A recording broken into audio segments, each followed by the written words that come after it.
7 Ways to Feel Happy After a Breakup by Jancar. In today's culture, everyone wants to be happy after their breakup. The sooner, the better. That's also one of the reasons why heartbroken people start luxuriating in wild parties, crazed workouts, king-size feasts, week-long game binges, etc. They try to force themselves to be happy, but happiness doesn't work that way. What happiness is, and what it isn't. First, happiness is not something you catch or obtain. It's a state you embody or inhabit, one where you don't feel the need for any disruption. Also, to steal from the Buddhists, happiness is not based on arbitrary outside influences, but rather internal experiences. Second, happiness is not the same as positivity. The worst thing you can do after your breakup is to pump yourself up and put a fake grin on your face. Suppressing and denying negative emotions only leads to prolonged breakup recovery and ultimately emotional dysfunction. Third, happiness is not the same as pleasure. Pleasure is only correlated with happiness, but it does not produce it. Sure, more sex, YouTube, food, fast cars, and other shit you don't need feels good, but these things won't make you happy. In fact, they tend to make you feel worse in the long run.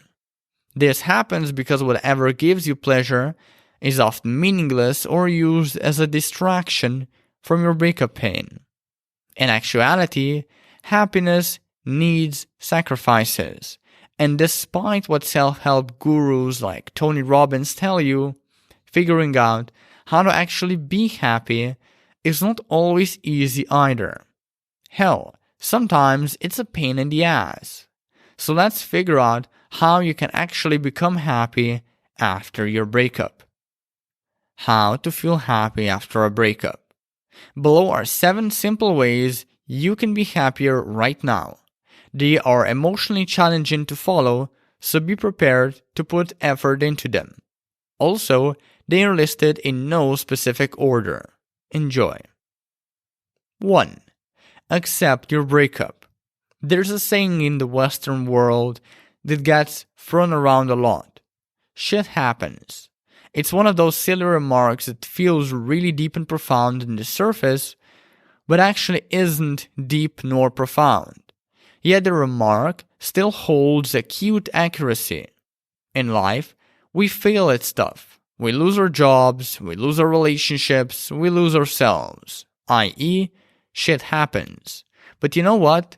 That's fine. It truly is. Life is complicated, so it's normal to fail sometimes. Or most of the time. Life will never conform to our desires, nor will it mold itself so that we can avoid dealing with whatever we fear the most. It will just unfold itself without taking any interest whatsoever in our wishes, hopes, and aspirations. Ironically, it's the acceptance of this natural truth that will allow us to become more appreciative, content, and ultimately happier after our breakup. The same can be said for accepting our imperfections. Number 2. Accept your imperfections. You and me, we're not perfect and will never be perfect, because perfection is a mirage, a fairy tale we made up. You'll never get rid of your mind of all emotional issues, flaws, and insecurities, and neither will I. And if by some divine miracle that does happen, sooner or later, new emotional issues, flaws, and insecurities will sprout up, and will be condemned to start our brain-scrubbing process all over again. So what can you do? Simple. Stop trying to be perfect all the damn time. Stop trying to perfect yourself. Don't get me wrong, chase progress, just don't get caught up in the assumption that there is some mountaintop you're going to reach one day where you'll rid your mind of all of your bad qualities and habits. because there is no such peak. It's just a one-way ride to becoming miserable, masked as personal growth. 3. Take responsibility for your breakup. The worst thing you can do for your happiness is not take responsibility for your breakup. You may not be responsible for the downfall of your relationship, but you're always responsible for how you respond to that downfall. Meaning you can play the victim and bitch and moan about your shitty life, or you can start asking yourself, what can I learn from this? What can I do about this? And how can I bounce back? Remember, you can't change what has happened, but you always have full control over how you are going to respond to what has happened. 4. Stop blaming your ex. Another idea that ties in with responsibility is blame. Stop fucking blaming your ex. That's just one way for you to take less responsibility for your life and play the victim. Besides, people who blame their exes are usually just avoiding the truth of why their relationship didn't work out. Was your ex really a narcissistic asshole, or do you feel it's just unfair that they left you? Was your ex really a codependent person, or were you just trying to avoid intimacy? Was your ex really incompatible with you, or are you just dodging the fact that you were so needy that no one wanted to have a relationship with you? You can blame your ex all you want, but by doing so, even if it feels nice, you are going to end up miserable. Hell, you're probably going to turn into a special snowflake who vomits perennial laments on how life's not fair. And you don't want to be a swiny special snowflake, right? 5. Practice gratefulness. Take a deep breath in through your nose and out through your mouth. Relax your face muscles, let your eyelids hang halfway, and let go of any inner tension you feel. Think about nothing and judge nothing. When you reach the end of this sentence, stop reading, put down your phone, turn off your computer, and get grateful for something. Anything. Be that the chair you're sitting on, the people you have in your life, or the experiences you had. And go. Still waiting? Great. How was it? Probably not easy. That's fine. It's never smooth the first time, but you do get better with practice. Now, many people squirm when they hear about becoming grateful for something because they mainly associate activity with the hokey-pokey New Age folk. But this association is dead wrong. There are many studies about the benefits of being grateful. It helps you have better relationships, it improves your health, it improves your self-esteem, it makes you more psychologically resilient, and of course, it generates happiness. 6. Practice mindfulness. Similar to gratefulness, mindfulness is also proven to promote happiness. However, it doesn't stop there. It also reduces anxiety, reactivity, and stress, and fosters compassion, empathy, positive emotions, and emotional self-control. So practicing mindfulness is certainly useful. Think of mindfulness as becoming aware of your current internal world, thoughts, feelings, senses, and the external world right in front of you, meaning what's happening right this moment. The aim when being mindful is to stay aware of these two worlds. One way of doing this is to sit down somewhere you won't be disturbed, close your eyes, and pay attention to your body and mind. To make one thing clear, mindfulness is not about stopping the thoughts and feelings we don't like or hate. It's about allowing them to be there without trying to judge, change, or avoid them. This attitude lets you build a friendly and curious relationship with the things outside of your body and mind, even if they are awful. Remember, everything is welcome. Don't pretend to feel good when there is a nagging voice telling you that you're not. That's the voice you need to get in touch with. So instead of stifling it or distracting yourself, welcome it. 7.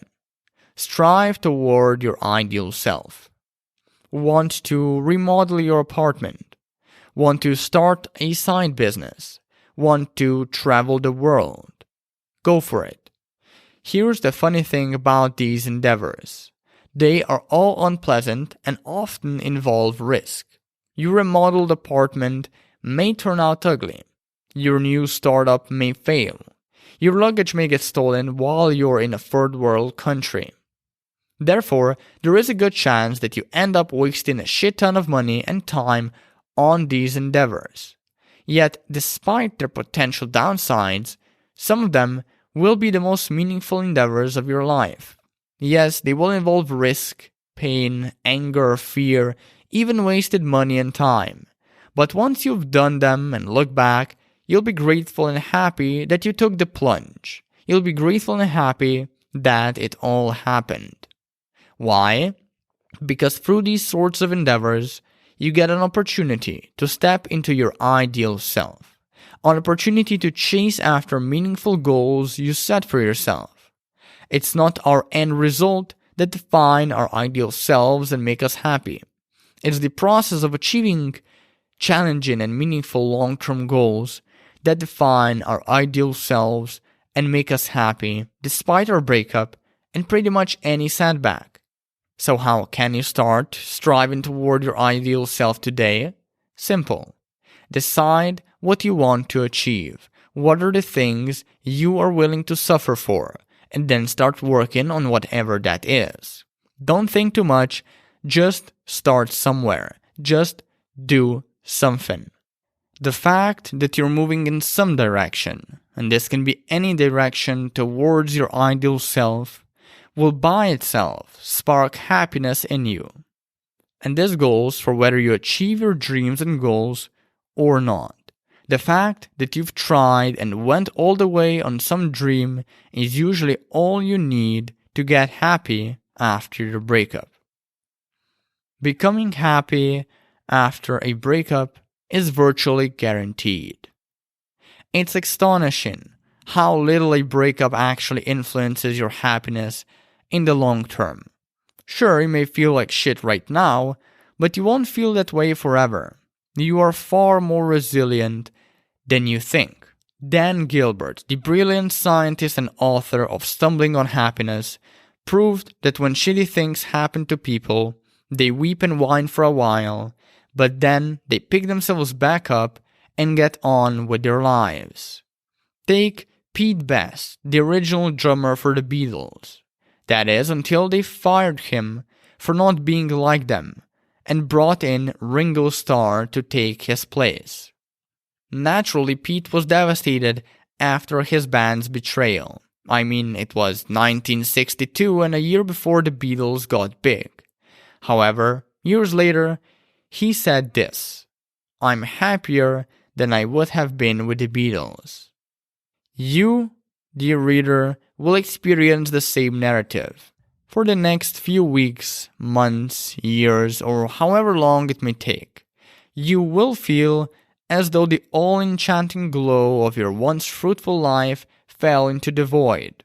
But after some time, you will realize that life hasn't really lost its glow, that this is not the end.